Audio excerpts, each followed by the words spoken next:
मध्य युगों के दौरान दर्शन शास्त्री और वैज्ञानिक कभी कभी रसायन विद्या नाम के एक कार्य में शामिल होते थे। यह शीशे जैसी एक सस्ती धातु को सोने जैसी महंगी वस्तु में बदलने का प्रयास था।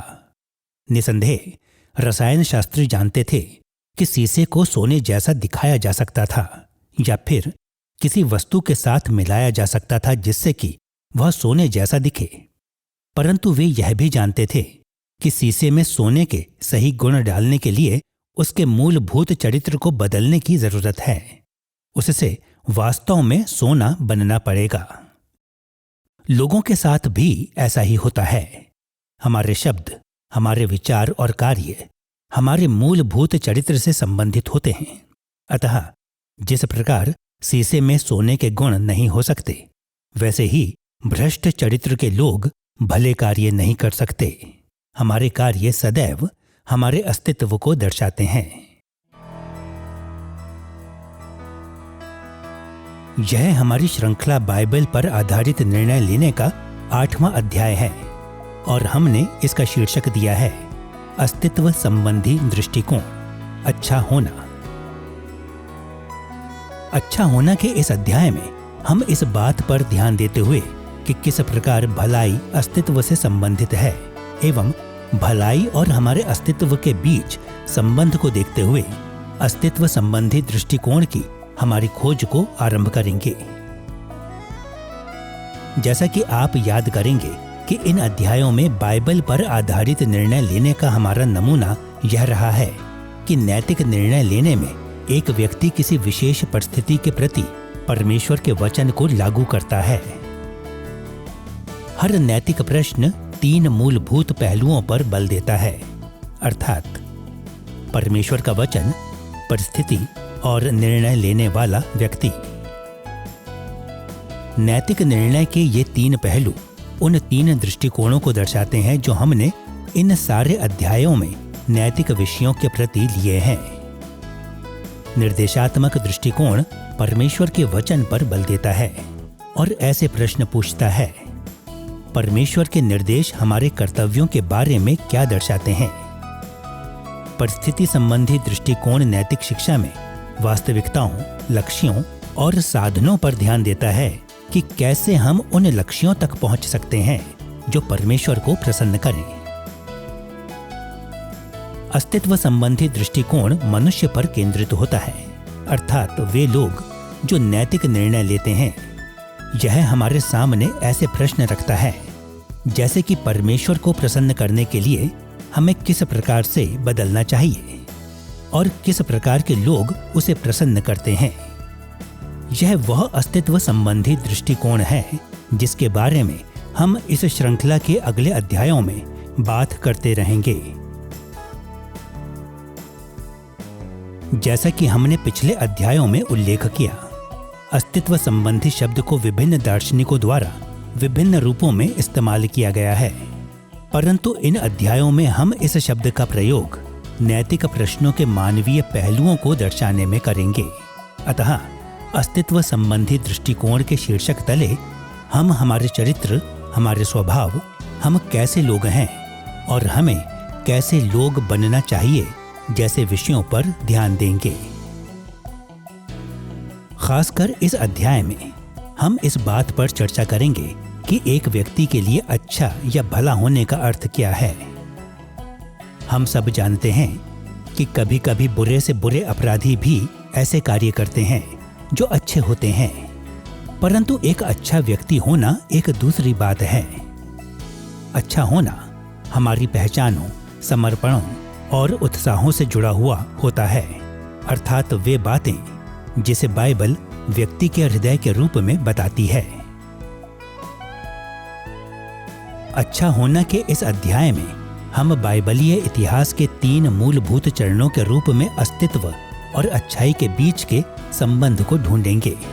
पहला, हम परमेश्वर की अच्छाई पर ध्यान देते हुए और फिर इस बात पर ध्यान देते हुए कि मनुष्य अच्छा था जब परमेश्वर ने पहले बनाया था, सृष्टि के समय की चर्चा करेंगे। दूसरा, इस बात पर ध्यान देते हुए कि पाप ने किस प्रकार मनुष्य की अच्छाई को नुकसान पहुंचाया। हम पतन के समय की ओर मुड़ेंगे। और तीसरा, हम छुटकारे के बारे में बात करेंगे, जब परमेश्वर उन लोगों को पुनर्स्थापित करता है जो उसके प्रति विश्वास योग्य होते हैं और अच्छाई के लिए उन्हें सामर्थ्य देता है। आइए सृष्टि के साथ आरंभ करें। वह समय जब उस अच्छे सृष्टिकर्ता को भाया कि वह एक अच्छे संसार को बनाए और उसमें अच्छे लोगों को रखे। सृष्टि के समय में अच्छाई पर हमारी चर्चा 2 भागों में विभाजित होगी। पहला, हम परमेश्वर और उसकी अच्छाई के बारे में बात करेंगे और इसमें इस वास्तविकता को स्पष्ट करेंगे कि सारी सच्ची नैतिक अच्छाई स्वयं परमेश्वर में पाई जाती है। और दूसरा, हम वर्णन करेंगे कि किस प्रकार परमेश्वर ने अपनी अच्छाई को दर्शाने के लिए मनुष्य जाति को बनाया था। अतः इस बिंदु पर परमेश्वर की अपनी अच्छाई को देखें। जब हम इस बात को खोजते हैं कि अच्छाई परमेश्वर में पाई जाती है, तो हम परमेश्वर के अस्तित्व, विशेषकर उसके चरित्र पर ध्यान देते हुए आरंभ करेंगे और फिर हम उसके चरित्र के एक विशेष पहलू पर ध्यान देंगे, अर्थात उसकी नैतिक अच्छाई। हम परमेश्वर के अस्तित्व की संक्षिप्त चर्चा के साथ आरंभ करेंगे। ऐसी अनेक बातें जो पवित्र शास्त्र परमेश्वर के बारे में कहता है, परंतु हमारे उद्देश्य के लिए हम उसकी मुख्य विशेषताओं और उसके व्यक्तित्व के बीच संबंध पर ध्यान देंगे। सरल रूप में कहें तो परमेश्वर की विशेषताएं उसके व्यक्तित्व से अभिन्न हैं। वे परिभाषित करती हैं कि वह कौन है। यही एक कारण है कि पवित्र शास्त्र के लेखक उसकी विशेषताओं के अनुसार ही उसका सामान्यतः वर्णन करते हैं और उसका नाम रखते हैं।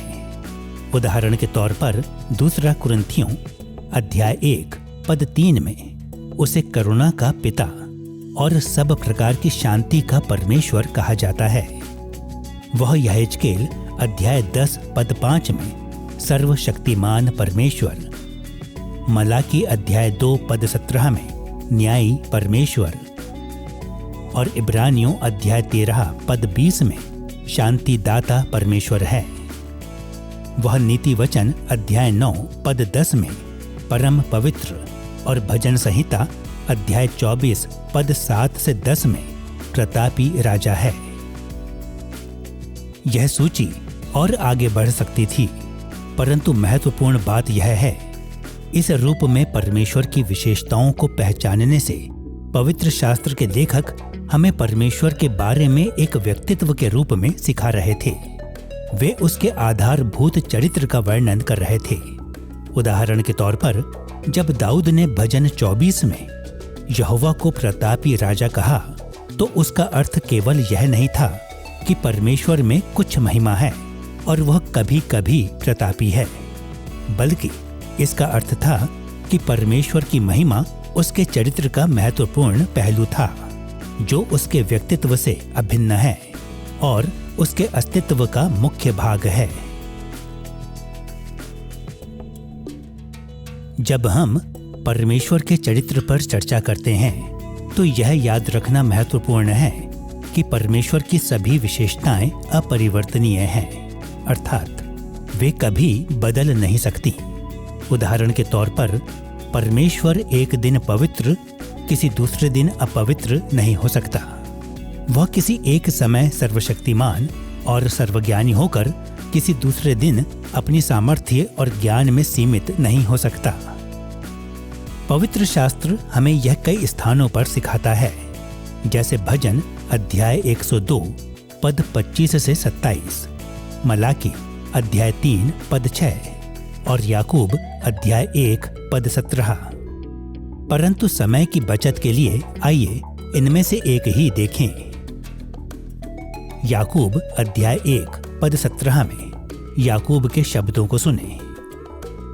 ज्योतियों के पिता में ना तो कोई परिवर्तन हो सकता है और ना अदल बदल के कारण उस पर छाया पड़ती है।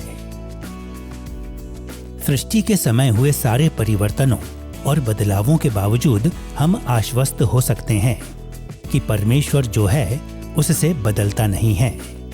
आज भी परमेश्वर उन सारी विशेषताओं के साथ वही व्यक्तित्व है जो वह संसार की रचना से पहले था। वह सदैव एक सा रहेगा। परमेश्वर के अस्तित्व के बारे में बात करने के बाद हम उस अच्छाई की ओर मुड़ने के लिए तैयार हैं जो परमेश्वर में है। जब हम नैतिक शिक्षा के संदर्भ में परमेश्वर की अच्छाई के बारे में बात करते हैं तो हमारे मन में उसकी नैतिक शुद्धता और सिद्धता होती है। जैसा कि हमने पिछले अध्यायों में देखा था कि परमेश्वर स्वयं नैतिकता का परम स्तर है। अच्छाई का कोई बाहरी स्तर नहीं है जिसके द्वारा उसका या हमारा न्याय किया जा सके, बल्कि जो कुछ भी उसके चरित्र के सदृश्य होता है वह अच्छा होता है, और जो कुछ भी उसके चरित्र के सदृश्य नहीं होता वह बुरा होता है। पहला यूहन्ना अध्याय 1 पद 5 से 7 ज्योति के संदर्भ में इस विचार को स्पष्ट करता है। वहां यूहन्ना ने इन शब्दों को लिखा, परमेश्वर ज्योति है और उसमें कुछ भी अंधकार नहीं।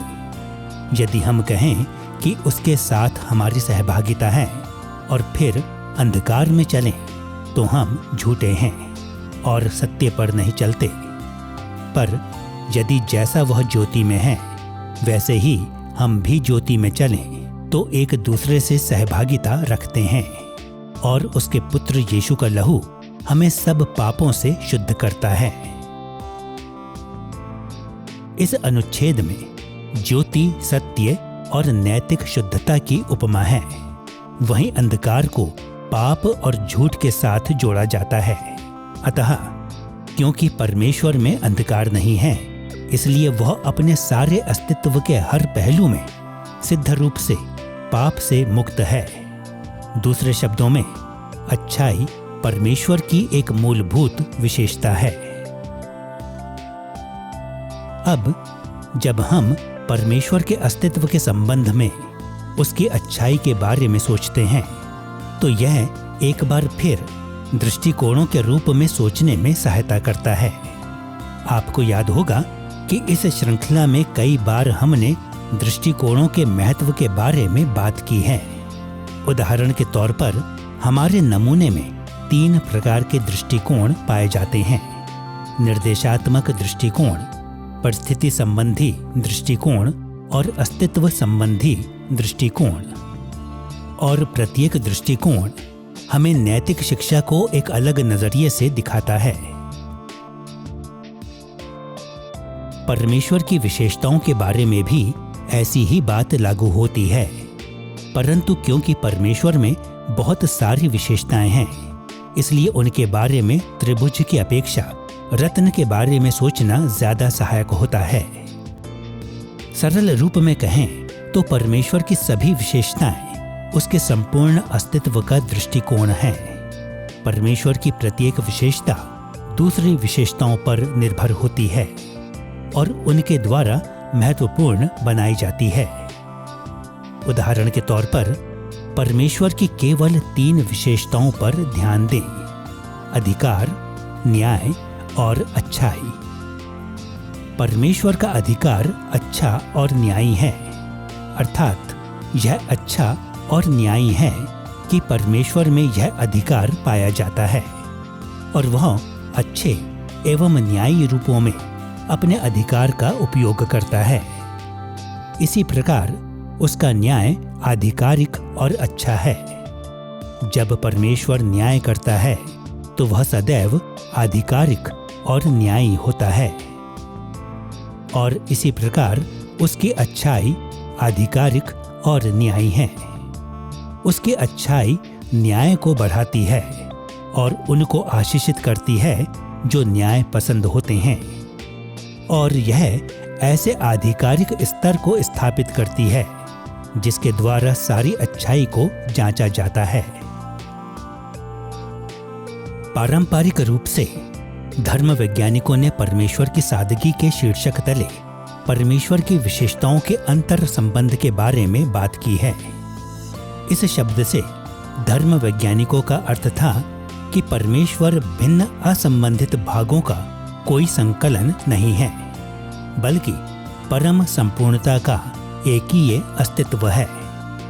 या हमारे रत्न के उदाहरण का प्रयोग करें तो वह कोई गहना नहीं है जिसमें कि कई रत्न हों, बल्कि एक रत्न है जिसके कई पक्ष हैं।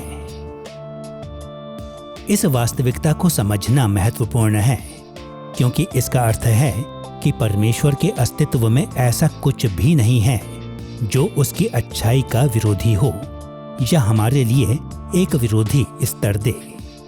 उदाहरण के तौर पर हम कभी भी उसकी अच्छाई की बातों का विरोध करने के लिए परमेश्वर के न्याय की अपील नहीं कर सकते। परमेश्वर के चरित्र में यदि कुछ न्याय संगत है तो वह अच्छा भी है, और यदि यह अच्छा है तो यह आवश्यक रूप से न्याय भी है। उसकी विशेषताएं हमेशा एक दूसरे से सहमत होती हैं, क्योंकि वे सदैव समान समरूपी एक के व्यक्तित्व का वर्णन करती हैं।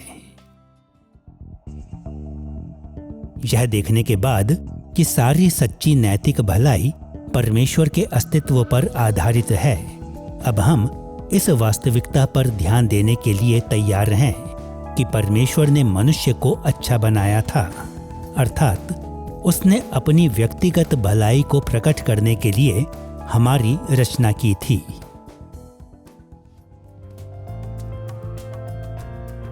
उत्पत्ति अध्याय 1 में सृष्टि के वर्णन से सब मसीही परिचित हैं।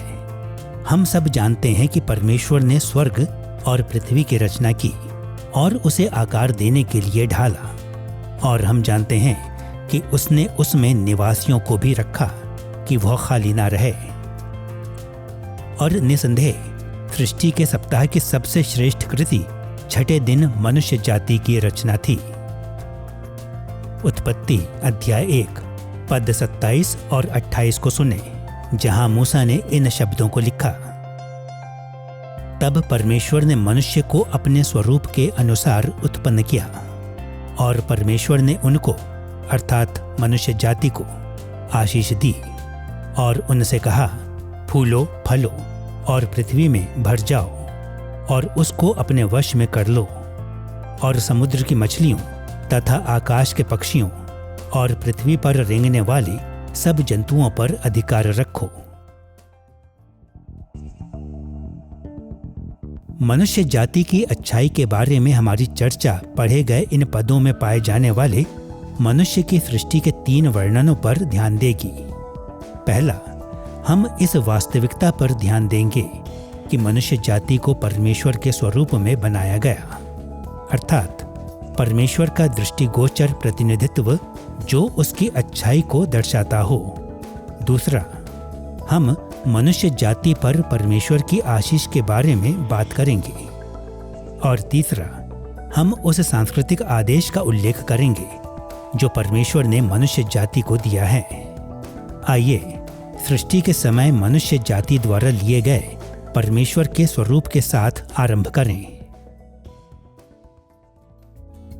जैसा कि उत्पत्ति अध्याय 1 पद 27 में मूसा ने लिखा था, परमेश्वर ने मनुष्य को अपने स्वरूप के अनुसार उत्पन्न किया। अब जब धर्म वैज्ञानिक परमेश्वर के स्वरूप के रूप में मनुष्य जाति के बारे में बात करते हैं तो वे प्रायः विवेक, आत्मिकता, नैतिक प्रकृति, अनैतिकता और हमारी मूल धार्मिकता जैसी विशेषताओं के बारे में बात करते हैं। परंतु परमेश्वर के स्वरूप को समझने का शायद एक सर्वोत्तम तरीका यह देखना है कि किस प्रकार प्राचीन संसार स्वरूपों को समझता था। उत्पत्ति के लिखे जाने के समय राजाओं के लिए ये एक आम बात थी कि वे अपने राज्यों में अपनी मूर्तियों और तस्वीरों को लगाते थे। इन मूर्तियों को बहुत सम्मान दिया जाता था क्योंकि वे राजाओं के प्रतिनिधि थे। वे लोगों को उससे प्रेम करने, उसका सम्मान करने और उसकी आज्ञा मानने की याद दिलाते थे। इसी प्रकार सारी सृष्टि में महान राजा परमेश्वर ने मनुष्य जाति को अपनी जीवित तस्वीरों अर्थात स्वरूपों के रूप में स्थापित किया।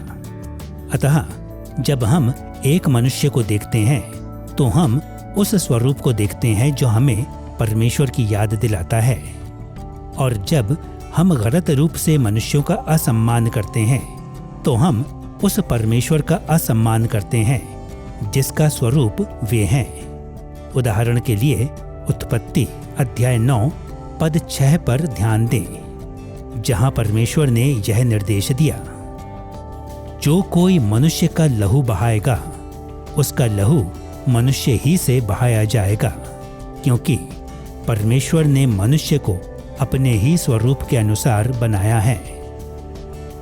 वह कारण जिसके लिए हत्यारों को मृत्यु की सजा दी जाती थी, वह सिर्फ इसलिए नहीं थी कि उन्होंने मनुष्य की जान ली थी, परंतु इसलिए कि उन्होंने परमेश्वर के स्वरूप पर आक्रमण किया था। उन्होंने महान राजा के सम्मान के विरुद्ध आक्रमण किया था। इससे बढ़कर प्राचीन संसार ने दैवीय स्वरूपों को दैवीय पुत्रत्व से भी जोड़ा।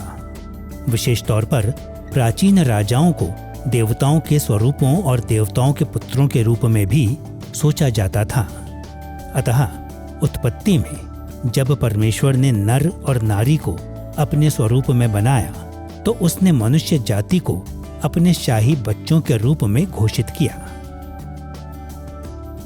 वास्तव में परमेश्वर के प्रतिनिधि और उसकी संतान होने के नाते यह मनुष्य जाति की भूमिका है जो उन अनेक निष्कर्षों के आधार की रचना करते हैं जो हम हमारी अच्छाई से निकालते हैं, क्योंकि परमेश्वर चाहता था कि हम उसके प्रतिनिधि और उसकी संतान बने। उसने हमें ऐसी विशेषताओं के साथ रचा जो उसकी सिद्धताओं को दर्शाती थीं।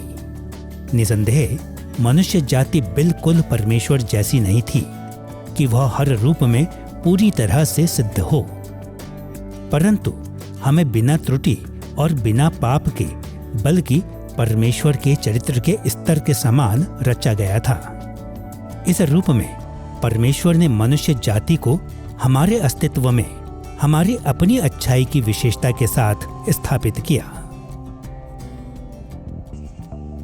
परमेश्वर के स्वरूप के रूप में मनुष्य जाति की सृष्टि के इस नजरिए की पुष्टि इस वास्तविकता से होती है कि परमेश्वर ने मनुष्य को आशीष दी। उत्पत्ति अध्याय 1 पद 28 में यह वाक्यांश एक महत्वपूर्ण घटना को दर्शाता है जो मनुष्य जाति की सृष्टि के समय हुई। जैसा कि हम वहां पढ़ते हैं, परमेश्वर ने उनको आशीष दी। आपको याद होगा कि इस सारी श्रृंखला में हमने मसीही नैतिक शिक्षा को इस प्रकार परिभाषित किया है। वह धर्म विज्ञान जिसे निर्धारित करने के उन साधनों के रूप में देखा जाता है कि कौन से मनुष्य, कार्य और स्वभाव परमेश्वर की आशीषों को प्राप्त करते हैं और कौन से नहीं। इस परिभाषा से हमने अच्छे को न केवल परमेश्वर के चरित्र के रूप में बल्कि उस रूप में भी परिभाषित किया है जिसे वह आशीष देता है और अनुमोदित करता है। परमेश्वर जिसे भी आशीषित करता है और अनुमोदित करता है वह अच्छा है, और जिसे परमेश्वर श्रापित करता है और जिसकी निंदा करता है वह बुरा होता है। अतः जब परमेश्वर ने सृष्टि के वर्णन में मनुष्य जाति को आशीषित किया तो उसने दर्शाया कि मनुष्य जाति नैतिक रूप से अच्छी थी। और महत्वपूर्ण बात यह है कि परमेश्वर कोई संकेत नहीं देता कि मनुष्य जाति ने इस आशीष को पाने के लिए कुछ भी किया था। इसके विपरीत वे बस केवल रचे गए थे। इसलिए परमेश्वर की आशीष उनके व्यवहार की पुष्टि नहीं बल्कि उनके अस्तित्व की पुष्टि थी। परमेश्वर ने उन्हें आशीष दी क्योंकि उनके अंदर अच्छाई की एक जन्मजात विशेषता थी। हमने यहाँ पर मनुष्य जाति के परमेश्वर के स्वरूप में होने को देख लिया है और मनुष्य जाति पर परमेश्वर की आशीष पर ध्यान दे लिया है। तो अब हमें उस सांस्कृतिक आदेश को संक्षिप्त रूप से संबोधित करना चाहिए जो परमेश्वर ने मनुष्य जाति को दिया है। जैसा कि हमने इस अध्याय में पहले देखा, उत्पत्ति अध्याय 1 पद 28 मनुष्य जाति के प्रति परमेश्वर के सांस्कृतिक आदेश को दर्शाता है। हम इन शब्दों को यहाँ पढ़ते हैं। परमेश्वर ने उनसे कहा, फूलो फलो और पृथ्वी में भर जाओ और उसको अपने वश में कर लो और समुद्र की मछलियों तथा आकाश के पक्षियों और पृथ्वी पर रेंगने वाले सब जंतुओं पर अधिकार रखो। परमेश्वर के स्वरूप में मनुष्य जाति की भूमिका के संबंध में परमेश्वर ने मनुष्य जाति को पृथ्वी पर अपने वासल राजाओं के रूप में नियुक्त किया कि वे उसकी महिमा के लिए इसे भरें, इस पर अधिकार करें और इस पर शासन करें। इस कार्य के द्वारा परमेश्वर ने दर्शाया कि मनुष्य जाति इस कार्य को करने के लिए केवल भौतिक रूप से सक्षम नहीं बल्कि नैतिक रूप से भी योग्य है। जब हमें मूल रूप से रचा गया था तो मनुष्य जाति परमेश्वर के निवास के लिए एक पवित्र धर्मी राज्य का निर्माण करने में सक्षम थी और हम बिना नाश हुए परमेश्वर की प्रकट उपस्थिति में सेवा करने के योग्य थे। ऐसा करने के लिए परमेश्वर ने हमें हमारे अस्तित्व में नैतिक रूप से शुद्ध बनाया था और हमारे अंदर अच्छाई की विशेषता दी थी एवं पाप की भ्रष्टता से दूर रखा था। फलस्वरूप हम नैतिक रूप से अच्छे मार्गों को चुन सकते थे और उनके अनुसार कार्य कर सकते थे। अतः हम देखते हैं कि परमेश्वर के लिए और मनुष्य जाति के लिए अच्छाई हमारे अस्तित्व में स्थापित थी। परमेश्वर का अस्तित्व अपरिवर्तनीय है और इसलिए उसकी अच्छाई भी अपरिवर्तनीय है, परंतु दुर्भाग्यवश मनुष्य जाति का अस्तित्व बुराई में बदल गया। परमेश्वर ने हमें जन्मजात अच्छाई के साथ रचा था, परंतु जैसा कि हम देखेंगे, पाप ने हमारे अस्तित्व को भ्रष्ट कर दिया, जिससे कि यह फिर अच्छाई का स्रोत नहीं रहा। यहां पर हमने सृष्टि के समय प्रकट अच्छाई और अस्तित्व के बीच संबंध को देख लिया है। इसलिए अब हम पतन के समय की ओर मुड़ने के लिए तैयार हैं। विशेषकर हम देखेंगे कि किस प्रकार पाप ने मनुष्य जाति के अस्तित्व को क्षति पहुंचाई और हमारी अच्छाई को नष्ट किया।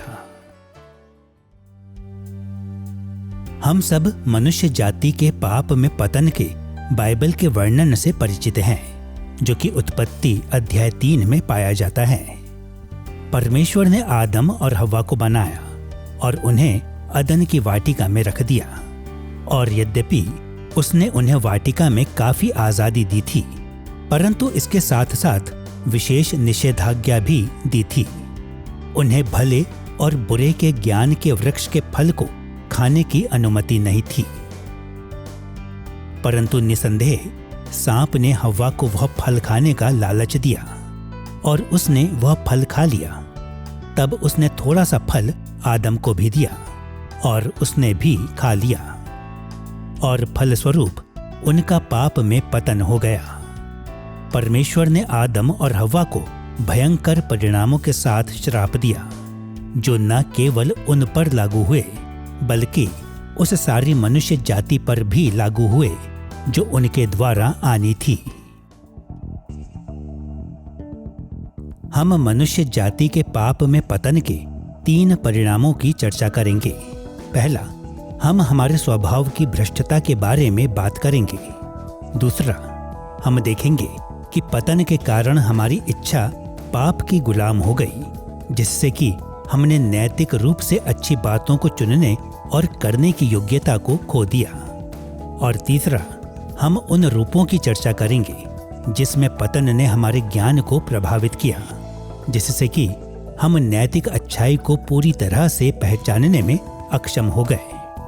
आइए हम हमारे स्वभाव की भ्रष्टता के बारे में बात करें, जो मनुष्य जाति के पाप में पतन के समय हुआ।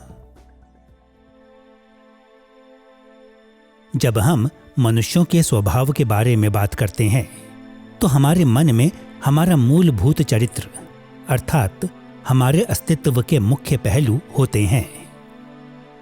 जैसा कि हम देख चुके हैं, जब परमेश्वर ने आदम और हव्वा को बनाया तो वे सिद्ध और निष्पाप थे। उनके सारे चरित्र और विशेषताएं अच्छी थीं और परमेश्वर को प्रसन्न करने वाली थीं, और इसलिए हम कह सकते हैं कि सृष्टि के समय मानवीय स्वभाव नैतिक रूप से अच्छा था। परंतु पतन के समय परमेश्वर ने आदम और हव्वा को उनके पाप के कारण श्राप दिया, और इस श्राप के एक भाग के रूप में उसने उनके स्वभाव को बदल दिया, जिससे कि मनुष्य जाति का आधारभूत चरित्र नैतिक रूप से अच्छा नहीं रहा, बल्कि नैतिक रूप से बुरा हो गया। रोमियो अध्याय 5 पद 12 और 19 में पौलुस ने आदम को दिए श्राप के बारे में ये शब्द लिखे, एक मनुष्य के द्वारा पाप जगत में आया और पाप के द्वारा मृत्यु आई, और इस रीति से मृत्यु सब मनुष्यों में फैल गई, इसलिए कि सब ने पाप किया। एक मनुष्य के आज्ञा ना मानने से बहुत लोग पापी ठहरे। रोमियो अध्याय 5 पद 12 और 19। आदम के एक पाप का परिणाम हुआ कि सारी मनुष्य जाति का पाप में पतन हो गया, और मनुष्य जाति पर श्राप के प्रभाव से हम सबका स्वभाव भी भ्रष्ट हो गया, जिसके कारण मृत्यु और पाप आए। रोमियो अध्याय 8 पद 5 से 8 को सुने, जहां पौलुस ने पतन के प्रभावों का वर्णन इस प्रकार से किया। शारीरिक व्यक्ति शरीर की बातों पर मन लगाते हैं, क्योंकि शरीर पर मन लगाना तो परमेश्वर से बैर रखना है, क्योंकि ना तो परमेश्वर की व्यवस्था के अधीन है और ना हो सकता है, और जो शारीरिक दशा में हैं वे परमेश्वर को प्रसन्न नहीं कर सकते। पतित मानव जाति का स्वभाव इतना भ्रष्ट हो गया कि अब यह नैतिक रूप से अच्छा नहीं रहा। इसके विपरीत हमारा पतित स्वभाव बुरा है। हम पाप की अभिलाषा करते हैं, हम परमेश्वर से घृणा करते हैं, हम उसकी व्यवस्था के विरुद्ध विद्रोह करते हैं, हम परमेश्वर को प्रसन्न नहीं कर सकते, और हम उसके अनुमोदन या आशीष को प्राप्त नहीं कर सकते। हमारे स्वभाव की भ्रष्टता के बारे में बात करने के बाद हम यह देखने के लिए तैयार हैं कि किस प्रकार मानवीय इच्छा पतन के फलस्वरूप पाप के गुलाम या दास हो गई। हमें इच्छा की परिभाषा देने के साथ आरंभ करना चाहिए। विशिष्ट रूप से जब धर्म वैज्ञानिक हमारी इच्छा के बारे में बात करते हैं तो उनके मन में निर्णय लेने, चुनने, लालसा रखने, आशा रखने और इरादा करने की व्यक्तिगत क्षमताएं होती हैं। सरल रूप में कहें तो इच्छा वह होती है जिसका प्रयोग हम निर्णय लेने या चुनने में करते हैं, और इसके साथ साथ हम क्या करना, रखना या अनुभव करना चाहते हैं के बारे में सोचने में भी करते हैं। अब हमारी शेष विशेषताओं और क्षमताओं के समान हमारी इच्छा हमारे स्वभाव को दर्शाती है। पतन से पहले मानवीय इच्छा सिद्ध थी। इसकी रचना परमेश्वर और उसके चरित्र को दर्शाने के लिए हुई थी, और यह नैतिक रूप से अच्छे तरीकों से सोच और चुन सकती थी। परंतु जैसे ही पतन हुआ, मानवीय इच्छा भी ऐसी हो गई कि यह ऐसे निर्णय लेने लगी जिससे परमेश्वर प्रसन्न नहीं हुआ। जैसा कि हम पहले ही देख चुके हैं, पतन में आदम और हव्वा ने परमेश्वर के प्रति वफादारी की अपेक्षा पाप चुनने में अपनी इच्छाओं का प्रयोग किया, और इसलिए परमेश्वर ने मनुष्य जाति को श्राप दिया और इसका एक परिणाम यह रहा कि हमारी इच्छाएं भ्रष्ट हो गईं और हमारे लिए असंभव हो गया कि हम परमेश्वर को प्रसन्न करें। रोमियो अध्याय 6 से 8 में पौलुस मनुष्य जाति को दिए गए इस श्राप का वर्णन करने के लिए दासत्व के रूपक का प्रयोग करता है। उसने दर्शाया कि पाप पतित मनुष्यों में वास करता है, हमारी इच्छाओं को दास बना लेता है ताकि हम सदैव पाप की अभिलाषा करें और उसे ही चुनें। रोमियो अध्याय 8 पद 5 से 8 को एक बार फिर सुने, जहां पौलुस ने इन शब्दों को लिखा। शारीरिक व्यक्ति शरीर की बातों पर मन लगाते हैं, क्योंकि शरीर पर मन लगाना तो परमेश्वर से बैर रखना है, क्योंकि ना तो परमेश्वर की व्यवस्था के अधीन है और ना हो सकता है, और जो शारीरिक दशा में हैं वे परमेश्वर को प्रसन्न नहीं कर सकते। पाप पतित मनुष्यों को वश में कर लेता है और हमारे लिए इस बात को असंभव बना देता है कि हम परमेश्वर की व्यवस्था के प्रति समर्पित रहें या उसे प्रसन्न करने के लिए कुछ भी करें। अब इसका अर्थ यह नहीं है कि हम कभी सही चुनाव नहीं करते। इसके विपरीत हम निरंतर हमारे स्वभाव के अनुसार इच्छा करते और चुनते हैं, क्योंकि हमारा स्वभाव भ्रष्ट हो गया है। इसलिए हम वह कुछ भी कर सकने में अक्षम हैं जो परमेश्वर को सम्मान और महिमा दे। पाप उस सब को दूषित या कलंकित कर देता है जो हम सोचते, करते या कहते हैं।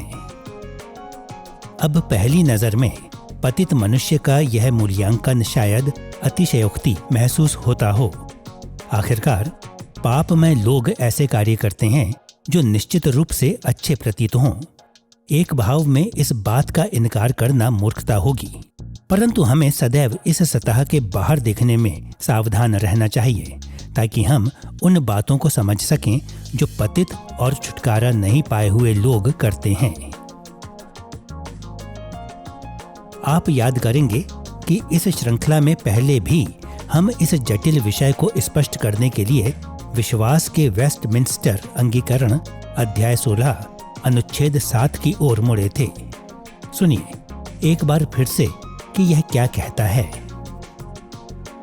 अविश्वासी लोगों के द्वारा किए गए कार्य शायद ऐसे कार्य हों जिनकी आज्ञा परमेश्वर देता है और वे उनके और दूसरों के प्रति भलाई करने वाले हों, परंतु फिर भी वे विश्वास द्वारा शुद्ध किए गए हृदय से नहीं आते, न ही वे सही रूप में और न परमेश्वर के वचन के अनुसार किए जाते हैं, एवं न ही सही लक्ष्य के साथ होते हैं और न ही परमेश्वर की महिमा के लिए किए जाते हैं।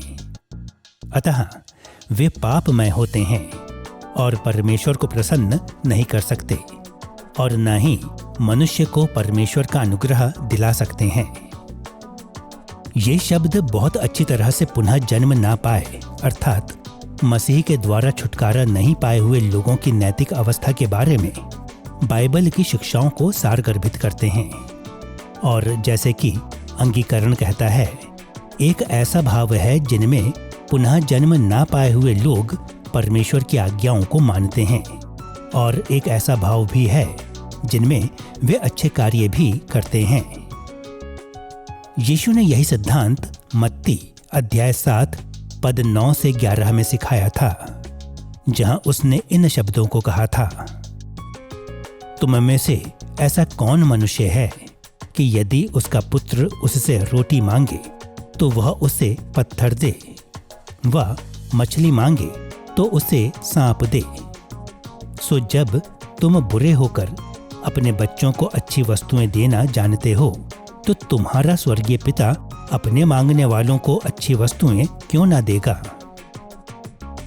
अधिकांश लोग कम से कम कुछ कार्य ऐसे करते हैं जो बाहरी रूप से अच्छे होते हैं, जैसे कि अपने बच्चों से प्रेम करना और उनकी जरूरतों को पूरा करना।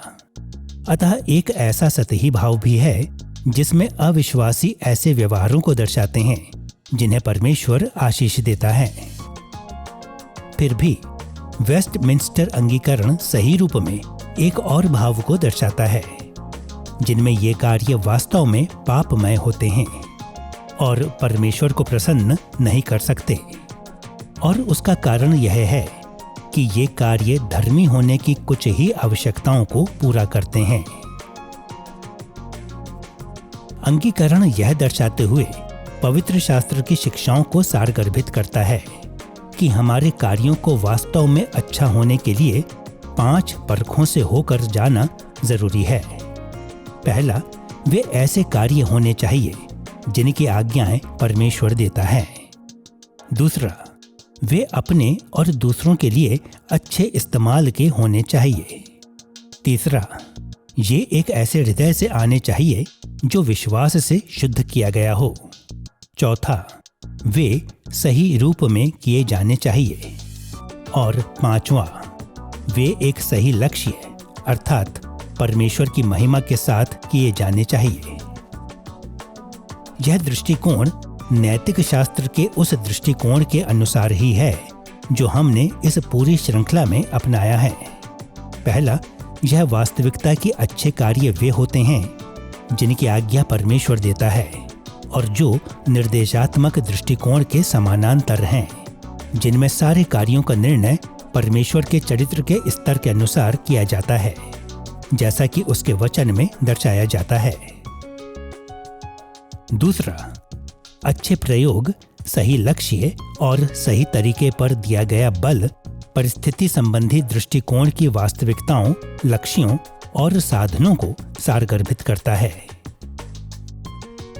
और तीसरा, यह वास्तविकता कि अच्छे कार्य एक ऐसे हृदय से आने चाहिए जो विश्वास से शुद्ध हो, वह अस्तित्व संबंधी दृष्टिकोण के समानांतर है, जिसमें आधिकारिक अच्छे कार्य ऐसे लोगों के द्वारा किए जा सकते हैं जिनकी अच्छाई परमेश्वर में विश्वास के द्वारा पुनर्स्थापित की गई है।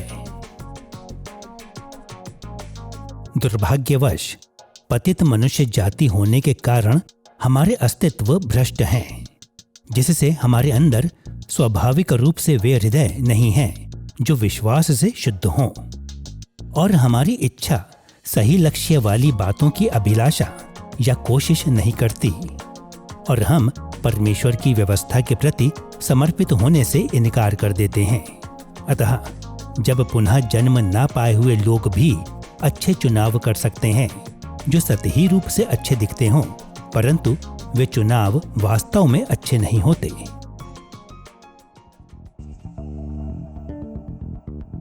यहां पर हमने यह देख लिया है कि किस प्रकार पतन ने हमारे स्वभाव को भ्रष्ट कर दिया है और पाप के प्रति हमारी इच्छा को दास बना दिया है।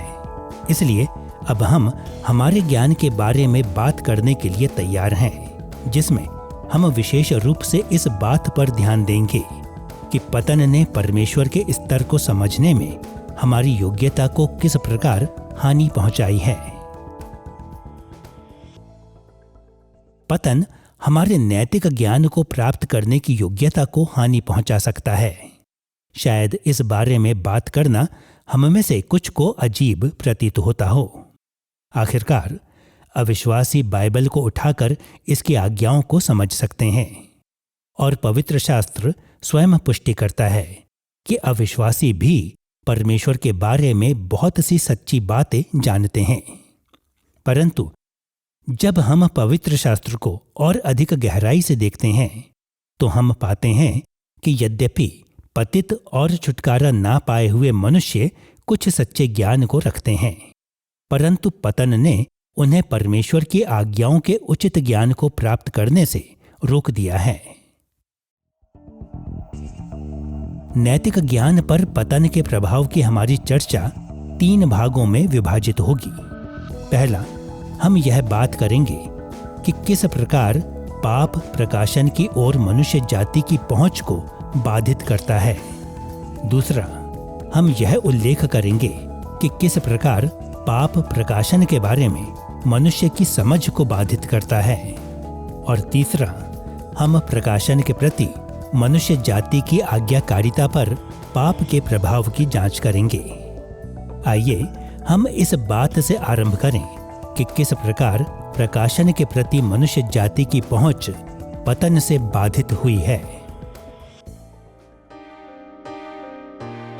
एक मुख्य तरीका जिसके द्वारा पतन ने मनुष्य जाति के प्रकाशन के प्रति पहुंच को बाधित किया है, वह है प्रकाशन देने और आंतरिक अगुवाई के पवित्र आत्मा के कार्य को सीमित करना। अब यह इसलिए नहीं कि पवित्र आत्मा किसी तरह से पतित मनुष्य जाति के प्रति सेवा करने में अक्षम है, बल्कि यह इसलिए है कि परमेश्वर ने इन दैवीय वरदानों से दूर करते हुए मनुष्य जाति को श्राप दिया था। जैसा कि आप हमारे पिछले अध्यायों से याद करेंगे, प्रकाशन ज्ञान या समझ का दैवीय वरदान है, जो कि मुख्य रूप से बौद्धिक है, जैसे कि यह ज्ञान कि यीशु मसीहा है, जो पतरस ने मत्ती अध्याय 16 पद 17 में प्राप्त किया था। और आंतरिक अगुवाई ज्ञान या समझ का वह दैवीय वरदान है जो मुख्य रूप से भावनात्मक है। इसमें अंतःकरण जैसी बातें आती हैं, और यह भाव भी कि परमेश्वर हमसे एक विशेष कार्य करवाएगा। किसी भाव में परमेश्वर सारी पतित मनुष्य जाति को एक माप में प्रकाशन और आंतरिक अगुवाई दोनों प्रदान करता है। उदाहरण के तौर पर गैर विश्वासियों के पास भी परमेश्वर की व्यवस्था का नैसर्गिक ज्ञान होता है। उनमें से अधिकांश न्याय को चाहते हैं और यह पहचानते हैं कि चोरी करना और हत्या करना गलत है। इसी प्रकार गैर विश्वासी विवेक के द्वारा चेताए जाते हैं जब वे कोई पाप करते हैं। परंतु पवित्र आत्मा गैर विश्वासियों को प्रकाशन और आंतरिक अगुवाई उस माप में प्रदान नहीं करता जितना वह विश्वासियों को प्रदान करता है। वह उनके भीतर इतना ही काम करता है कि वह परमेश्वर के नियमों की अवहेलना करने के कारण उनको दोषी ठहराए, और इसका कारण सरल है। परमेश्वर ने इस प्रकार अपने आप को प्रकट करने को चुना था, जो उससे प्रेम करने वालों को आशीष दे और उससे घृणा करने वालों को श्राप दे। यूहन्ना अध्याय 17 पद 26 की तुलना करें, जहां यीशु ने पिता से इन शब्दों में प्रार्थना की, और मैंने तेरा नाम उनको बताया और बताता रहूंगा कि जो प्रेम तुझको मुझसे था वह उनमें रहे और मैं उनमें रहूं। यीशु ने परमेश्वर और अपने लोगों के बीच प्रेम और एकता को स्थापित करने के लिए विश्वासियों के समक्ष अपने आप को रखा। इसके विपरीत वह अपने शत्रुओं को अपना केवल थोड़ा सा ज्ञान देता है, केवल इतना ही कि वह उन्हें दंड के अधीन ला सके। पतित मनुष्य जाति के प्रकाशन के प्रति पहुंच को कम करने के अतिरिक्त पतन ने प्रकाशन के प्रति मनुष्य जाति के ज्ञान को भी बाधित किया।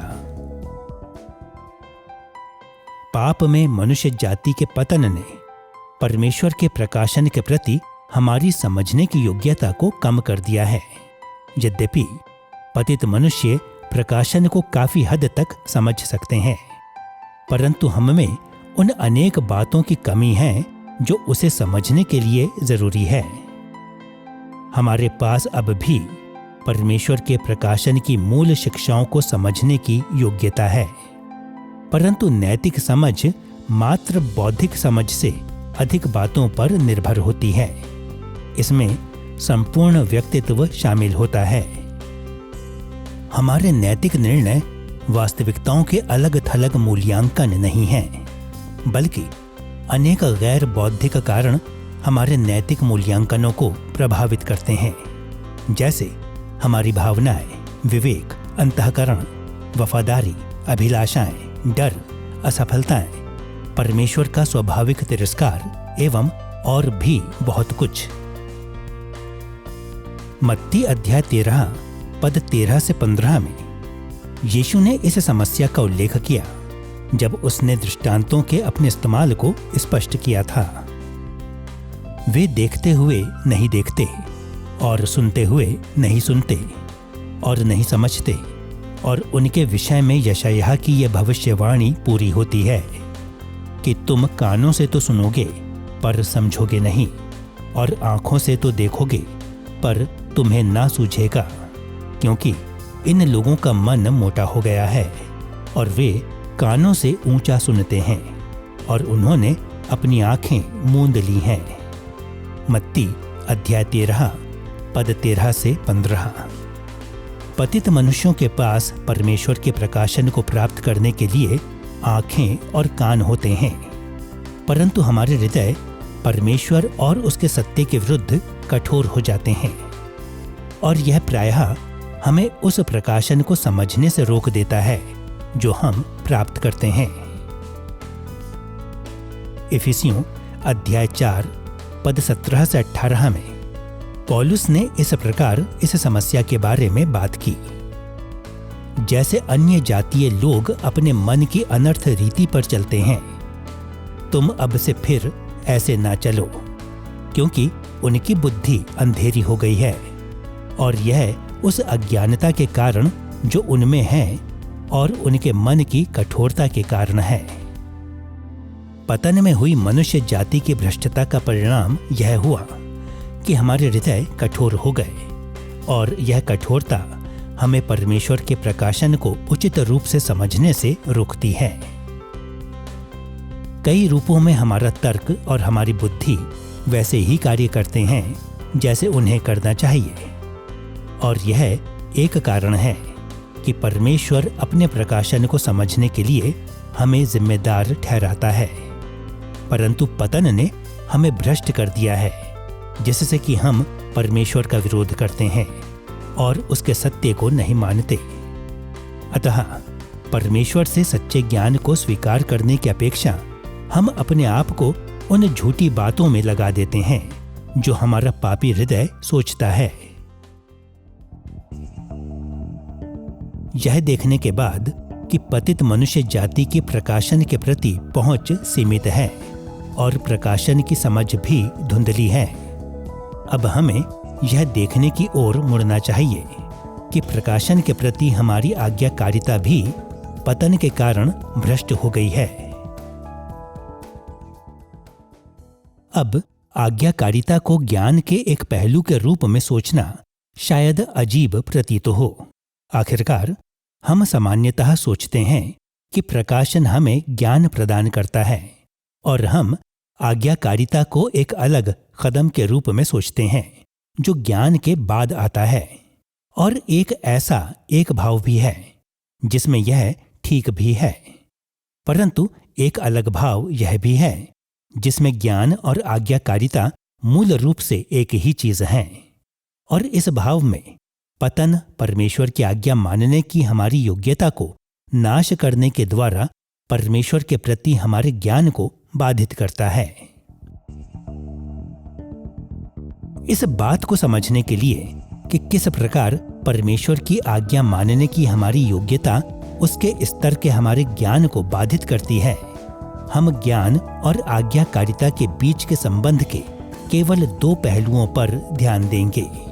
पहला, पवित्र शास्त्र में आज्ञाकारिता और ज्ञान के बीच एक आपसी संबंध है, और दूसरा, हम उन कुछ रूपों को देखेंगे जिसमें यह कहा जा सकता है कि बाइबल में ये 2 विचार एक दूसरे से अभिन्न हैं। हम इस विचार के साथ आरंभ करेंगे कि आज्ञाकारिता परमेश्वर के ज्ञान और उसके स्तरों की ओर अगुवाई करती है। पवित्र शास्त्र में आज्ञाकारिता और ज्ञान के बीच एक आपसी संबंध है। एक ओर परमेश्वर का ज्ञान परमेश्वर के प्रति आज्ञाकारिता को उत्पन्न करता है। हम इसे दूसरा पत्रस अध्याय 1 पद 3 जैसे अनुच्छेदों में देखते हैं, जहां पत्रस ने ये शब्द लिखे, क्योंकि उसके ईश्वरीय सामर्थ्य ने सब कुछ जो जीवन और भक्ति से संबंध रखता है हमें उसी की पहचान के द्वारा दिया है, जिसने हमें अपनी ही महिमा और सद्गुण के अनुसार बुलाया है। यहाँ ज्ञान को हमारे जीवनों में जीवन और भक्ति को उत्पन्न करने के उद्देश्य के लिए दिया गया है। पुनः यह उस तरीके का अनुसरण करता है जिसकी हम अपेक्षा करते हैं। पहले हम परमेश्वर के प्रकाशन को प्राप्त करते और समझते हैं और फिर हम आज्ञापूर्वक उसे हमारे जीवन में लागू करते हैं। परंतु अगर हम इसे उल्टा कर दें तो वह भी सही है। पवित्र शास्त्र में आज्ञाकारिता के लिए ज्ञान पहली आवश्यकता है और परमेश्वर के प्रकाशन का हमारे जीवनों में आज्ञापूर्ण पालन उसके ज्ञान की ओर हमारी अगुवाई करता है, जैसा कि नीति वचन अध्याय 1 पद 7 हमें सिखाता है। यहोवा का भय मानना बुद्धि का मूल है। बुद्धि और शिक्षा को मूढ़ ही लोग तुच्छ जानते हैं। और हम नीति वचन अध्याय 15 पद 33 में पढ़ते हैं, यहोवा के भय मानने से शिक्षा प्राप्त होती है और महिमा से पहले नम्रता होती है। इस और पवित्र शास्त्र के कई अन्य पदों में ज्ञान आज्ञाकारिता से आता है, अर्थात जब हम स्वयं को परमेश्वर की प्रभुता के प्रति समर्पित कर देते हैं तो हम उसके प्रकाशन को समझने की अवस्था में आ जाते हैं। परंतु पतन ने हमारे स्वभाव और इच्छा को इस हद तक भ्रष्ट कर दिया है कि हम परमेश्वर के विरुद्ध विद्रोह करते हैं और वास्तव में हम उसके वचन के प्रति समर्पित होने में असमर्थ हो जाते हैं। और क्योंकि ज्ञान आज्ञाकारिता से आता है, इसलिए ऐसे लोग जो परमेश्वर की आज्ञा नहीं मान सकते, वे सच्चाई से उसे जान भी नहीं सकते। दूसरे शब्दों में कहें तो जिस प्रकार आज्ञाकारिता ज्ञान की ओर हमारी अगुवाई करती है, वैसे ही पाप अज्ञानता की ओर हमारी अगुवाई करता है। पतन के द्वारा पैदा की गई समस्याओं को देखने के बाद, क्योंकि आज्ञाकारिता प्रकाशन के ज्ञान की ओर अगुवाई करती है, अब हम इस विचार पर ध्यान देने के लिए तैयार हैं कि बाइबल में ये दो विचार एक दूसरे से अभिन्न हैं या एक दूसरे से जुड़े हुए हैं। पवित्र शास्त्र में प्रायः ऐसा होता है कि आज्ञाकारिता और ज्ञान की बातों को समानार्थी समझा जाता है। कभी कभी उन्हें समानाधिकरण के रूप में रखा जाता है, जिससे कि एक भाव दूसरे को स्पष्ट करता है। उदाहरण के तौर पर होशे अध्याय 6 पद 6 को सुने, क्योंकि मैं बलिदान से नहीं स्थिर प्रेम ही से प्रसन्न होता हूँ और होम बलियों से अधिक यह चाहता हूँ कि लोग परमेश्वर का ज्ञान रखें। इस पद में बलिदान की अपेक्षा विश्वास योग्यता और होम बलियों की अपेक्षा परमेश्वर के ज्ञान की शब्दावलियों को एक दूसरे के समानार्थी रखा गया है, अर्थात कि दूसरी शब्दावली स्पष्टता के लिए पहली शब्दावली को पुनः बताती है। अतः बलिदान होम बलियों का पर्यायवाची है और विश्वास योग्यता, जो कि आज्ञाकारिता का ही एक रूप है, परमेश्वर के ज्ञान का पर्यायवाची है। अन्य स्थानों पर आज्ञाकारिता और ज्ञान को एक दूसरे के लिए परिभाषा के रूप में दिया जाता है। उदाहरण के तौर पर यिर्मयाह अध्याय 22 पद 16 में यहोवा ने इन शब्दों को कहा, वह इस कारण सुख से रहता था क्योंकि वह दीन और दरिद्र लोगों का न्याय चुकाता था। क्या यही मेरा ज्ञान रखना नहीं है? यहाँ परमेश्वर के ज्ञान को परमेश्वर के प्रति की गई आज्ञाकारिता के आधार पर परिभाषित किया गया है, विशेषकर न्याय करने के रूप में। तीसरा, पवित्र शास्त्र कभी कभी एक को दूसरे के उदाहरण के रूप में इस्तेमाल करने के द्वारा आज्ञाकारिता और ज्ञान के बीच समानता को दिखाता है। होशे अध्याय 4 पद 1 पर ध्यान दें, जहां भविष्यवक्ता ने इस रूप में इस्राएल पर दोष लगाया, हे इस्राएलियों, यहोवा का वचन सुनो। इस देश के निवासियों के साथ यहोवा का मुकदमा है। इस देश में ना तो कुछ सच्चाई है, ना कुछ करुणा और ना कुछ परमेश्वर का ज्ञान ही है। होशे ने उन 3 बातों को बताया जिनमें इस्राएली असफल हो गए थे और जिनके फलस्वरूप परमेश्वर उनसे क्रोधित हुआ। वे अविश्वास योग्य थे, वे प्रेम करने वाले नहीं थे और वे परमेश्वर को नहीं जानते थे। नैतिक उदाहरणों की इस सूची में परमेश्वर के ज्ञान को शामिल करने के द्वारा होशे ने दर्शाया कि ज्ञान आज्ञाकारिता का ही एक भाग है और परमेश्वर को जानने की हमारी एक नैतिक जिम्मेदारी है। अब आज्ञाकारिता और ज्ञान का सदैव एक ही अर्थ नहीं होता है, फिर भी पवित्र शास्त्र इन दोनों विचारों को बहुत घनिष्ठता से जोड़ता है और बहुत ही महत्वपूर्ण रूप में सिखाता है कि यदि हम परमेश्वर की आज्ञा नहीं मान सकते तो हम उसे जान नहीं सकते। पतन ने मनुष्य जाति का सर्वनाश कर दिया। आदम और हव्वा पर परमेश्वर के श्राप ने हर उस मनुष्य के स्वभाव, इच्छा और ज्ञान को भ्रष्ट कर दिया जो भौतिक रूप से उनके द्वारा उत्पन्न हुए, और इसके नैतिक परिणाम विनाशकारी हैं। कोई भी मनुष्य ऐसा कुछ भी सोच, कह या कर नहीं सकता जो नैतिक रूप से अच्छा हो। हमारे सारे विचार, शब्द और कार्य किसी न किसी रूप में पापमय होते हैं क्योंकि हम पतित पापी लोग हैं। इसलिए जब कभी भी हम नैतिक निर्णय लेते हैं तो हमें उन बातों के बारे में सोचना चाहिए जिनमें पतन ने हर एक मनुष्य को प्रभावित किया है।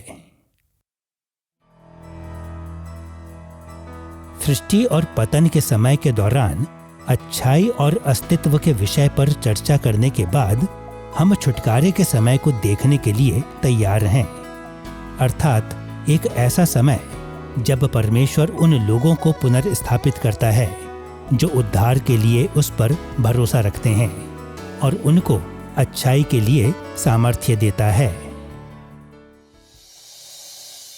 छुटकारे का समय पतन के ठीक बाद आरंभ हुआ जब परमेश्वर ने आदम और हव्वा पर दया दिखाई, उस समय भी जब उसने उनके पापों के लिए श्राप दिया। पिछले अध्यायों में हमने इसे पहला सुसमाचार कहा है, जब परमेश्वर ने पतन द्वारा की गई क्षति की भरपाई के लिए छुटकारा देने वाले को भेजने का प्रस्ताव दिया। परंतु छुटकारे के समय ने पतन के सारे प्रभावों को एकदम से दूर नहीं कर दिया, बल्कि छुटकारा एक धीमी प्रक्रिया रहा है और यह तभी पूरा होगा जब यीशु महिमा में पुनः आएगा। तब तक विश्वासियों और सारे मनुष्यों पर पतन के परिणाम निरंतर जारी रहेंगे। फिर भी जब लोग छुड़ाए जाते हैं, गैर विश्वासी विश्वासी बन जाते हैं, तो वे महत्वपूर्ण और अद्वितीय रूपों में पतन के परिणामों से बचाए जाते हैं। हम विश्वासियों के छुटकारे के बारे में चर्चा ऐसे करेंगे कि यह पतन के ठीक विपरीत हुआ और यह हमारी पहले की चर्चा के समानांतर होगा। पहला, हम हमारे स्वभाव पर ध्यान देंगे। इसमें हम इस बात पर ध्यान देंगे कि किस प्रकार छुटकारा हमारी जन्मजात अच्छाई को पुनर्स्थापित करता है। दूसरा, हम हमारी मानवीय इच्छा और पाप से हमारी मुक्ति के बारे में बात करेंगे। और तीसरा, हम ज्ञान पर ध्यान देंगे, अर्थात परमेश्वर के प्रकाशन का उचित प्रयोग करने की हमारी योग्यता की पुनर्स्थापना। आइए इस बात से आरंभ करें कि किस प्रकार हमारा स्वभाव पुनर्स्थापित हो जाता है जब हम छुटकारा पाते हैं। आपको याद होगा कि हमारा स्वभाव ही हमारा मूलभूत चरित्र है, हमारे अस्तित्व का केंद्रीय पहलू। और जैसा कि हम देख चुके हैं, हमारा पतित स्वभाव बुरा है। हम परमेश्वर से बैर रखते हैं और पाप से प्रेम करते हैं और हम नैतिक अच्छाई के अयोग्य हैं। परंतु जब हम मसीह में छुटकारा पाते हैं तो हमारा स्वभाव नया हो जाता है। जब पवित्र आत्मा हमें नया जन्म देता है तो वह हमें अच्छा स्वभाव देता है, ऐसा स्वभाव जो परमेश्वर से प्रेम करता है और पाप से घृणा करता है, और यह हमारी नैतिक योग्यता को पुनर्स्थापित करता है, जिससे कि हम सच्ची अच्छाई के योग्य बन जाते हैं। यहेजकेल अध्याय 36 पद 26 को सुने, जहां परमेश्वर ने मसीह में आने वाले भविष्य के छुटकारे के बारे में बात की। मैं तुमको नया मन दूंगा और तुम्हारे भीतर नई आत्मा उत्पन्न करूंगा और तुम्हारी देह में से पत्थर का हृदय निकालकर तुमको मांस का हृदय दूंगा। और रोमियो अध्याय 6 पद 6 से 11 में पौलुस ने इस प्रकार इस विषय के बारे में बात की। हमारा पुराना मनुष्यत्व उसके साथ क्रूस पर चढ़ाया गया ताकि पाप का शरीर व्यर्थ हो जाए, ताकि हम आगे को पाप के दासत्व में ना रहें, क्योंकि जो मर गया वह पाप से छूटकर धर्मी ठहरा। तुम भी अपने आप को पाप के लिए तो मरा, परंतु परमेश्वर के लिए मसीह यीशु में जीवित समझो। रोमियो अध्याय 6 पद 6 से 11। पुराने और नए नियम दोनों की गवाही यह है कि पतित मनुष्य में पापी हृदय और आत्माएं हैं, परंतु जब परमेश्वर हमें छुड़ाता है तो वह हमारी पुनः रचना करता है, हमें नए हृदय और आत्माएं देता है जो पापी नहीं बल्कि धर्मी हों। और इन नए स्वभावों के साथ हम पहली बार परमेश्वर से प्रेम कर सकते हैं और उसके वचन के प्रति समर्पित हो सकते हैं और इस प्रकार उसकी आशीषों को प्राप्त कर सकते हैं। निसंदेह हमारे नए स्वभावों के साथ भी हमारा छुटकारा अभी तक पूर्ण नहीं हुआ है। हम अभी भी पाप के द्वारा विकृत हैं। इसीलिए मरकुस अध्याय 10 पद 18 में यीशु ने यह कथन कहा, कोई उत्तम नहीं, केवल एक, अर्थात परमेश्वर। छुटकारा पाई हुई मनुष्य जाति में एक हद तक अच्छाई होती है, परंतु हम परमेश्वर के समान सिद्ध प्राणी नहीं हैं। फिर भी हमारे नए स्वभाव परमेश्वर के लिए यह संभव बनाते हैं कि वह हमें अद्वितीय रूप में आशीष दे। मन में छुटकारा पाए हुए स्वभाव की इस धारणा के साथ हमें हमारी इच्छा की पुनर्स्थापना की ओर मुड़ना चाहिए, जो तब होती है जब हम छुटकारे को अनुभव करना आरंभ करते हैं।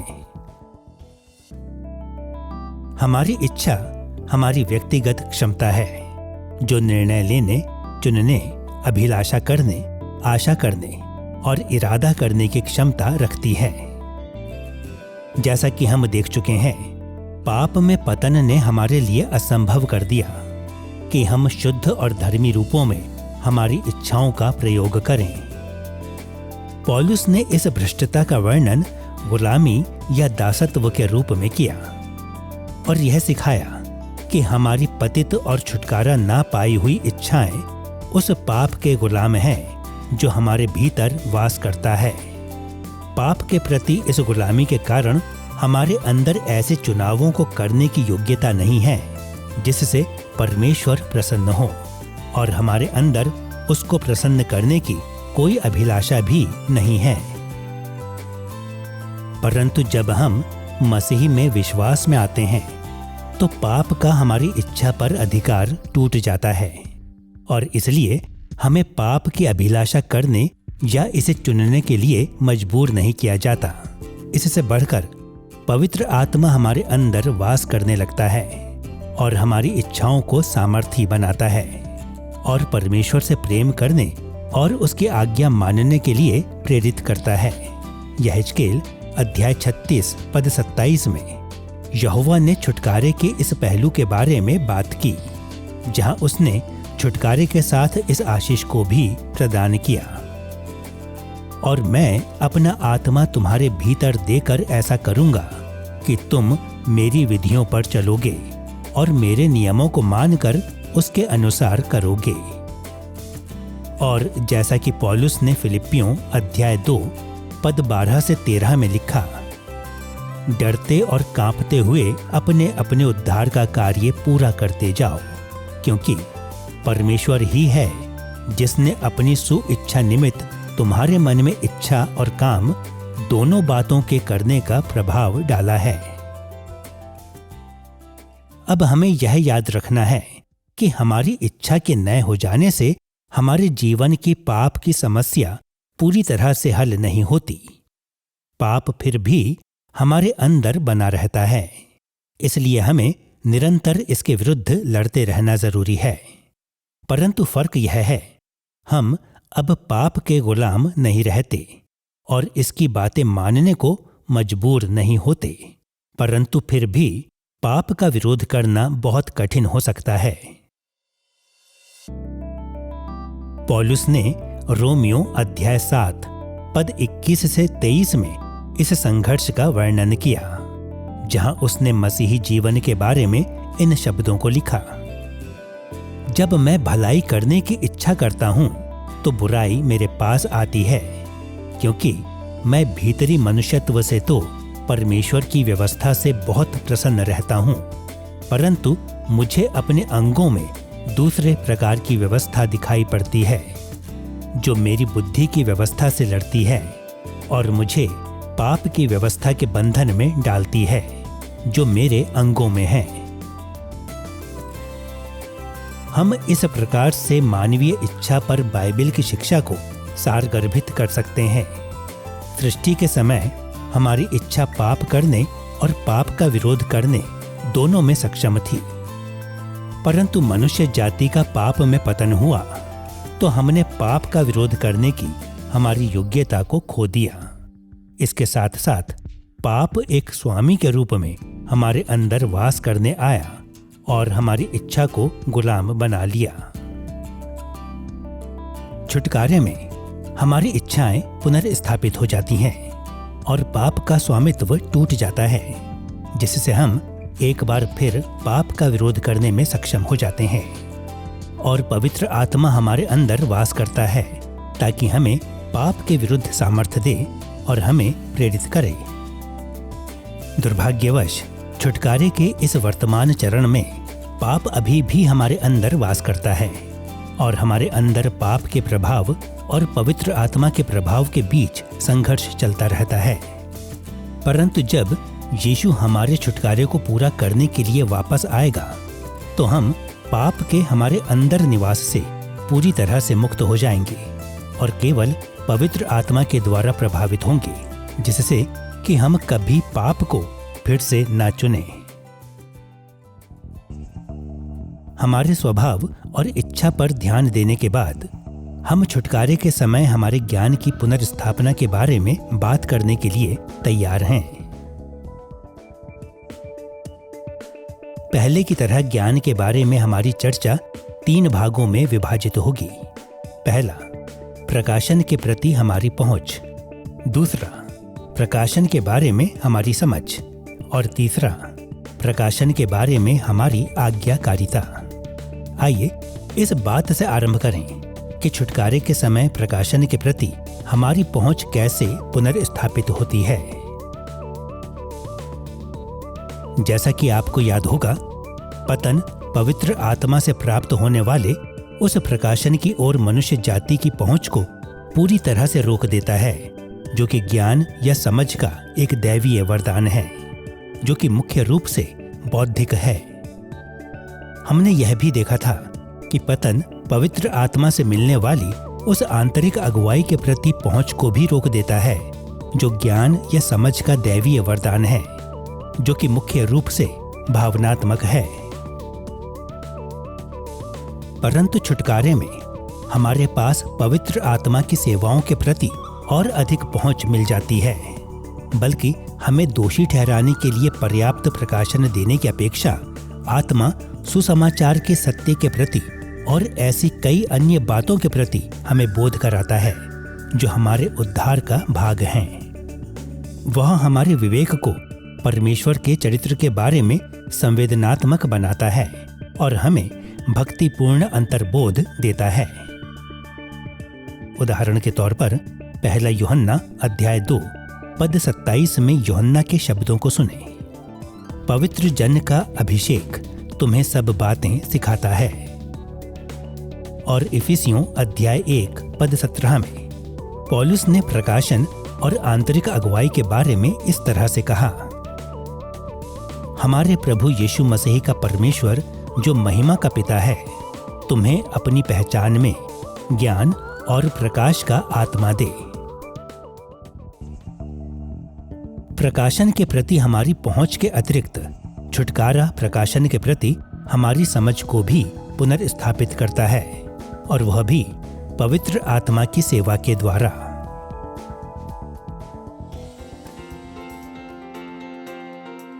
जैसा कि हम देख चुके हैं, पतन के कारण हम परमेश्वर के शत्रु बन जाते हैं और उसके सत्य का विरोध करते हैं, जिससे हम परमेश्वर से सच्चे ज्ञान को स्वीकार करने की अपेक्षा हम झूठ में अपने आप को लगाए रखते हैं। परंतु जब हम उद्धार पाते हैं तो पवित्र आत्मा हमारे हृदय को बदल देता है, जिससे हम परमेश्वर से बैर करने की अपेक्षा उससे प्रेम करने लगते हैं, और वह हमारे मनों को नया कर देता है, जिससे हम परमेश्वर द्वारा प्रकट सत्यों को समझ पाने के योग्य हो जाते हैं। पहला कुरिन्थियों अध्याय 2 पद 12 से 16 में पौलुस ने इस प्रकार से प्रकाशन की हमारी छुटकारा प्राप्त समझ को स्पष्ट किया।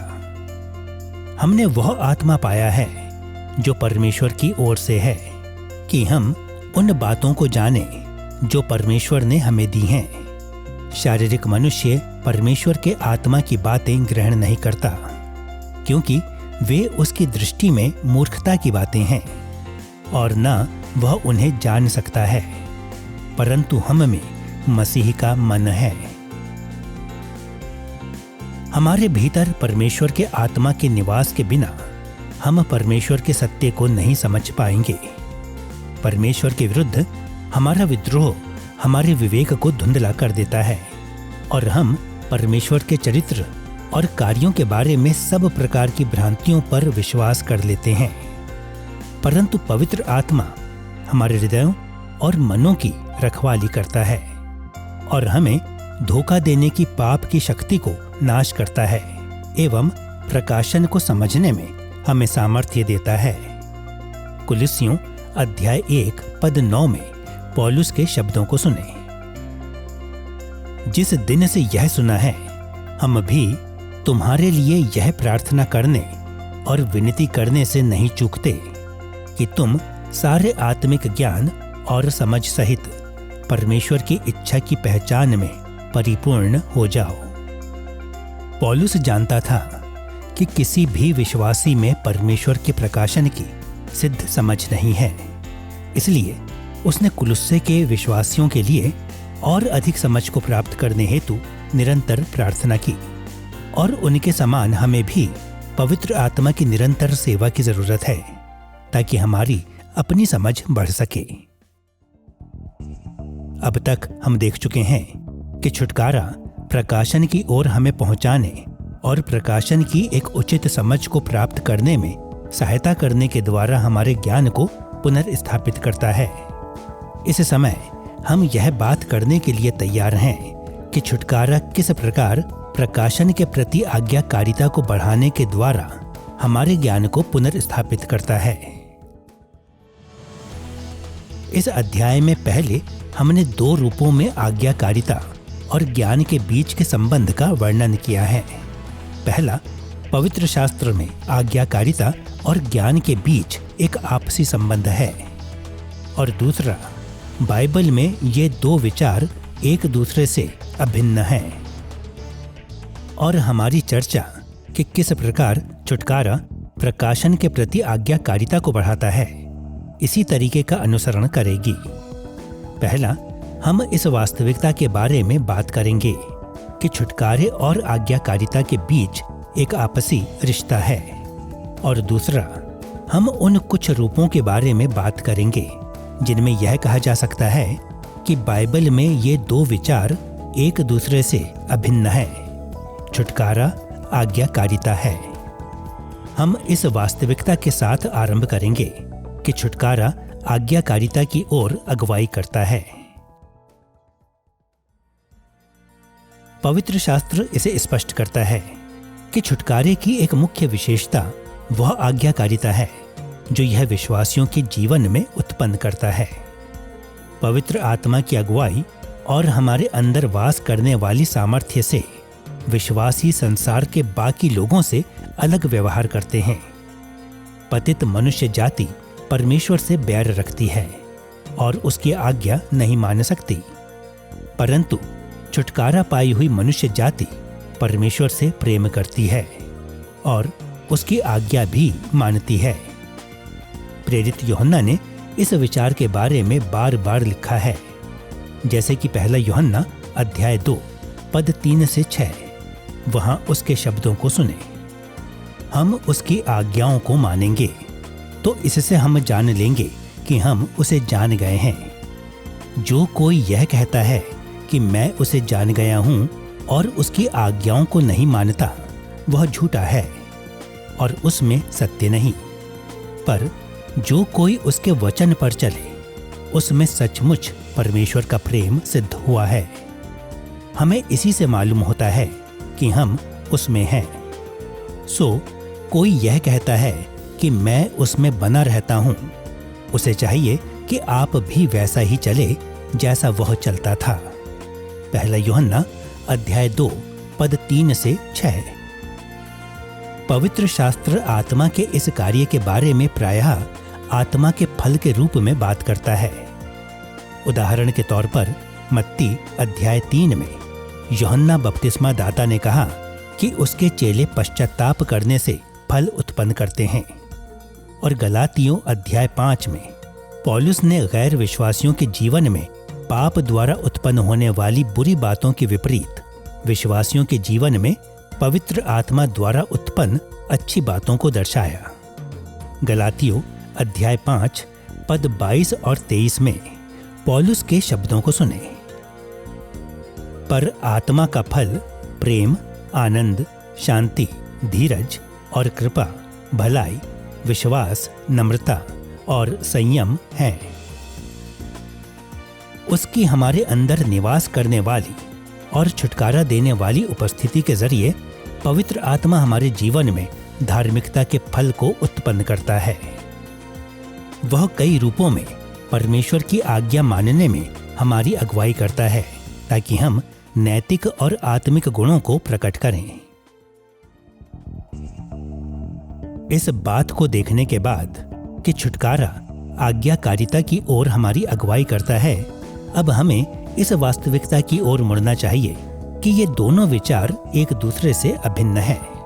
अर्थात छुटकारा पाने का अर्थ है परमेश्वर की आज्ञा मानना। पवित्र शास्त्र के कई अनुच्छेद दर्शाते हैं कि छुटकारा और आज्ञाकारिता एक ही बात है। विशिष्ट रूप से वे परमेश्वर की आज्ञा मानने वालों को ही विश्वासियों के रूप में परिभाषित करने के द्वारा ऐसा करते हैं। कभी कभी यह इसलिए होता है क्योंकि मसीह की ओर आना आज्ञाकारिता का ही एक कार्य है। इसमें मसीह पर विश्वास करना और हमारे पापों से पश्चाताप जैसी बातें भी शामिल होती हैं। उदाहरण के तौर पर पहला पत्रस अध्याय 1 पद 22 से 23 में प्रेरित ने यह निर्देश दिया, सो जबकि तुमने भाईचारे की निष्कपट प्रीति के निमित्त सत्य के मानने से अपने मनों को पवित्र किया है, तो तन मन लगाकर एक दूसरे से अधिक प्रेम रखो, क्योंकि तुमने नया जन्म पाया है।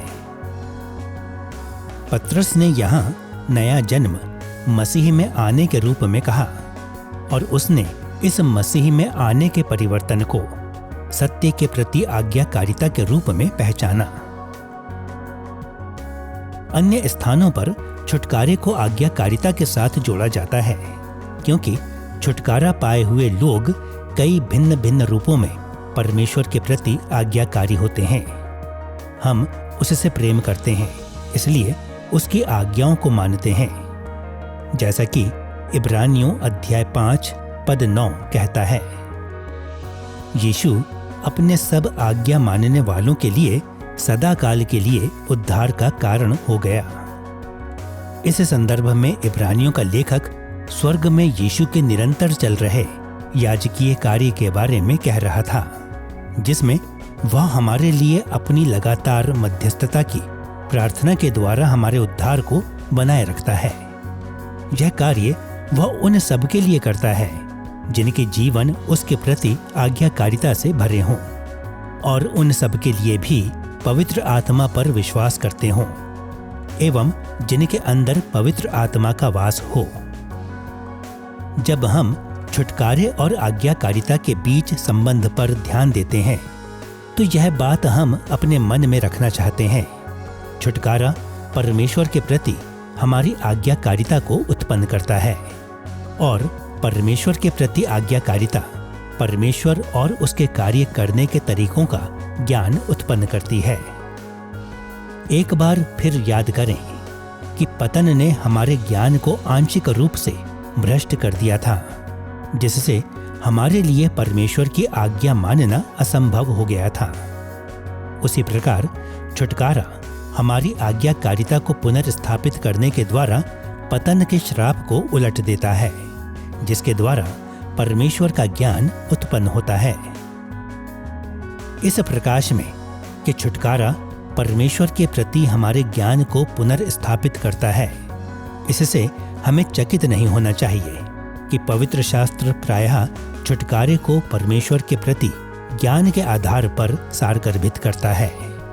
इस ज्ञान में आंशिक रूप से बौद्धिक ज्ञान होता है, जैसे कि सुसमाचार के सत्यों को जानना, परंतु इसके अंदर अनुभवशील एवं संबंधात्मक ज्ञान भी शामिल होता है। जैसे कि हम एक व्यक्ति को जानने के बारे में बात करते हैं, हम इस शिक्षा को भजन अध्याय 36 पद 10, दानियेल अध्याय 11 पद 32, दूसरा यूहन्ना अध्याय 1 इत्यादि स्थानों पर पाते हैं। जैसा कि यीशु ने यूहन्ना अध्याय 17 पद 3 में प्रार्थना की, अनंत जीवन यह है कि वे तुझ अद्वैत सच्चे परमेश्वर को और यीशु मसीह को जिसे तूने भेजा है जाने। अतः छुटकारे के समय में हमारे स्वभाव के नए हो जाने, हमारी इच्छा की पुनर्स्थापना और परमेश्वर के प्रति हमारे नए ज्ञान में हमारी जन्मजात अच्छाई पुनर्स्थापित हो जाती है और हमारे अस्तित्व के इस छुटकारे के द्वारा हम अच्छे कार्यों को करने की योग्यता को प्राप्त करते हैं, अर्थात ऐसी बातों को कहना, सोचना और करना जिन्हें परमेश्वर आशीषित करता है।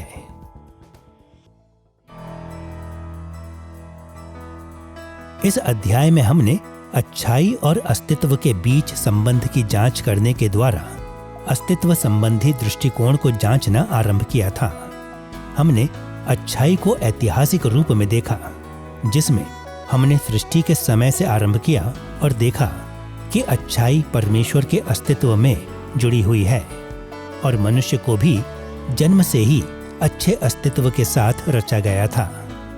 फिर हमने देखा कि पतन ने मनुष्य जाति की जन्मजात अच्छाई को नष्ट कर दिया और हमें नैतिक रूप से एक अच्छा व्यवहार करने के अयोग्य बना दिया। और अंत में हमने देखा कि छुटकारे के समय में हमारे अस्तित्व की अच्छाई को पुनः स्थापित किया जाता है, जब हम मसीह में उद्धार को प्राप्त कर लेते हैं और जिससे हम नैतिक रूप से अच्छा व्यवहार करने के योग्य हो जाते हैं। जब हम इस आधुनिक संसार में बाइबल पर आधारित निर्णय लेने का प्रयास करते हैं तो यह याद रखना महत्वपूर्ण है कि एक सच्ची अच्छाई में परमेश्वर के चरित्र के साथ हमारे चरित्र का मिलान होना आवश्यक है। बुरी खबर यह है कि हम पतित हैं और पाप हमारे अंदर वास करता है, जिससे कि परमेश्वर की अच्छाई को प्रकट नहीं कर पाते। परंतु शुभ संदेश यह है कि जब पवित्र आत्मा हम पर छुटकारे को लागू करता है तो वह हमारे अंदर वास करता है और हमें नए स्वभाव देता है, ताकि हम इस प्रकार से जीवन जी सकें जिसे परमेश्वर अनुमोदित करता है और आशीषित करता है। और यदि हम इन वास्तविकताओं को मन में रखते हैं तो हम हमारे महिमामय परमेश्वर को प्रसन्न करने वाले रूपों में हमारे नैतिक प्रश्नों का उत्तर देने की योग्यता को प्राप्त कर सकेंगे।